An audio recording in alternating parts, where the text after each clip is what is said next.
مصر فيها 222 ألف مستشار وخبير فوق سن ال60 يتقاضوا 18 مليار جنيه سنويا.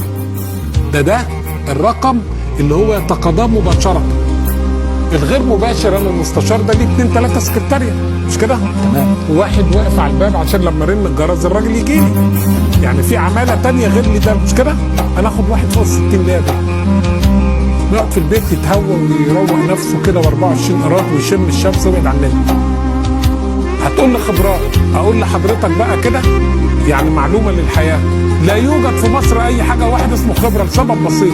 مصر اخترعت القنبله الذريه؟ الحقيقه لا. مصر اخترعت القلم الجاف؟ يعني في حدود معلوماتي برضه لا. مصر اخترعت الاستيكه؟ بلاش. مصر اخترعت الخادمه؟ الخادمه دي بتعمل ايه دي؟ مش واحده جايبه حته وبتلمع، في حاجه تانية.